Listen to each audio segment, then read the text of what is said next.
Catur Pamungkas tampil solid di lini pertahanan Persebaya Surabaya meski timnya kalah 0-2 dari Malut United dalam laga pekan ke-19 Liga 1 Indonesia 2024/2025. Ini menjadi kekalahan ketiga bagi Persebaya di bawah asuhan Paul Munster. Dalam pertandingan tersebut, komposisi pertahanan Persebaya berubah, dengan Kadek Raditya bermain sebagai gelandang bertahan dan Dimi Dimov bergabung dengan Slavko Damjanovic di bek tengah. Meski begitu, Catur tetap mengisi posisi bek kanan. Catur menunjukkan performa impresif, mencatatkan 5 tackle sukses, 3 sapuan bola, serta 3 intercept. Ia juga berhasil melakukan 1 ball recovery dan melakukan penyelamatan dengan badannya saat kiper Andika Ramadhani meninggalkan gawang. Namun, kontribusinya di sektor serangan kurang maksimal, tidak ada peluang yang ia ciptakan dan umpan panjangnya kurang tepat. Hingga saat ini, Catur sudah bermain 13 pertandingan bersama Persebaya, meski sempat absen 4 kali karena cedera bahu.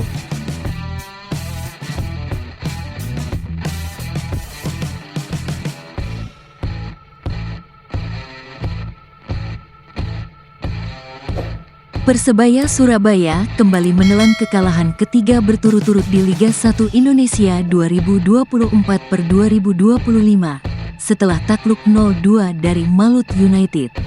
Pertandingan berlangsung sengit di babak pertama, namun tak ada gol tercipta. Di babak kedua, Malut United langsung mengancam dengan peluang dari Jose Breno dan Sonny Norde. Persebaya merespons dengan memasukkan Flavio Silva dan Andre Octaviasnya untuk menambah serangan. Namun beberapa peluang seperti sundulan Flavio Silva yang mengenai tiang gawang belum membuahkan hasil. Malut United akhirnya memecah kebuntuan pada menit ke-73 melalui gol Jose Breno, diikuti gol bunuh diri Ardi Idrus pada menit ke-85. Persebaya gagal menyamakan kedudukan hingga akhir pertandingan, membuat mereka tertahan di posisi kedua klasemen sementara dengan 37 poin.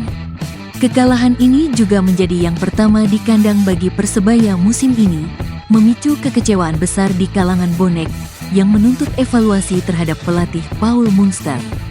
Manajemen wajib evaluasi PM ini, tulis salah satu bonek dengan nada kecewa.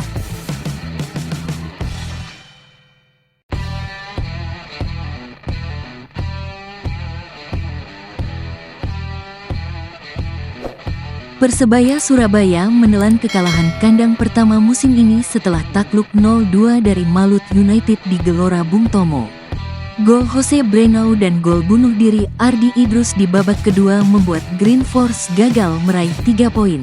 Meskipun mereka tampil dominan di babak pertama dengan 17 tembakan, 5 diantaranya tepat sasaran. Bruno Moreira bahkan gagal mengeksekusi penalti, ditambah 2 tembakan yang membentur tiang. Pelatih Paul Munster mengakui 2 kesalahan fatal yang menyebabkan kekalahan, namun menegaskan itu adalah kekalahan tim, bukan individu. Ia juga meminta maaf kepada supporter dan berjanji tim akan bangkit. Salah satu sorotan adalah keputusan Munster yang memainkan Kadek Raditya sebagai gelandang bertahan. Kadek tampil solid di babak pertama, tetapi performa tim menurun setelah ia ditarik keluar pada menit ke-67, yang menjadi titik balik bagi Malut United. Saya minta maaf kepada seluruh bonek dan bonita atas hasil ini. Kami sebagai pemain tetap bersama-sama dan akan melangkah ke depan untuk bangkit, ujar Kadek dalam konferensi pers. Statistik individu Kadek Raditya dalam pertandingan ini menunjukkan usahanya beradaptasi di posisi gelandang bertahan. Dengan 27 sentuhan bola dan akurasi umpan 68%, ia mencoba menjaga keseimbangan lini tengah. Kadek juga mencatatkan 3 upaya umpan panjang, 1 diantaranya berhasil, serta 1 tembakan yang meleset. Di sisi pertahanan, ia memenangkan 2 dari 4 duel udara dan 2 dari 3 duel darat. Namun, posisi yang bukan spesialisasinya membuat Kadek kesulitan dalam beberapa momen krusial. Setelah ia ditarik keluar, stabilitas tim terganggu, yang dimanfaatkan Malut United untuk mencetak 2 gol. Keputusan Paul Munster memainkan Kadek di posisi ini menjadi bahan evaluasi, mengingat absennya Gilson Costa memengaruhi performa Persebaya, terutama di lini tengah. Munster menjelaskan bahwa keputusan tersebut diambil karena keterbatasan stok gelandang dan kebutuhan mendesak tim. "Ya, saya punya strategi, kamu tahu, Kadek sebelumnya center back, sekarang dia bermain sebagai DMF.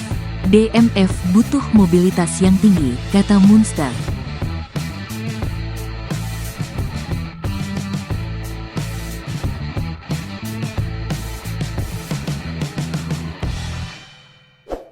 Brilian Aldama, pemain asal Surabaya, dikenal luas di kalangan pendukung Persebaya Surabaya. Setelah menunjukkan bakatnya di level junior, ia sempat bermain di Liga Kroasia sebelum kembali ke Persebaya pada musim 2022-2023. Sebagai gelandang serang, Brilian tampil 18 kali, mencetak 1 gol dan 2 assist di bawah pelatih Aji Santoso. Namun, pada tanggal 12 September tahun 2024, ia dilepas dan bergabung dengan klub Liga Laos, Young Elephants, di mana ia mencetak 3 gol dan 1 assist dari 9 pertandingan. Berkat penampilannya yang cemerlang, Brilian dipanggil kembali oleh Persis Solo pada putaran kedua Liga 1 2024. Namun, ia justru dipinjamkan ke Persela Lamongan hingga Juni tahun 2025. Yang diumumkan pada tanggal 15 Januari tahun 2025. Sugeng rawuh Mas Brilian Aldama, mari berjuang di 8 besar bersama Laskar Joko Tingkir, tulis Persela Lamongan dalam Instagram resmi tim. Selain Brilian Aldama, Persela Lamongan juga meminjam Bayu Gatra dari Semen Padang untuk putaran kedua Liga 2 2024. Klub ini juga merekrut beberapa pemain baru seperti Fabian Garcia, Raihan Utina, Ihsan Kusuma, Kim Do Hyun, dan Rivaldo Lestaluhu. Tentunya, kiprah Brilian Aldama bersama Persela Lamongan di sisa Liga 2 2024 akan menarik untuk disaksikan.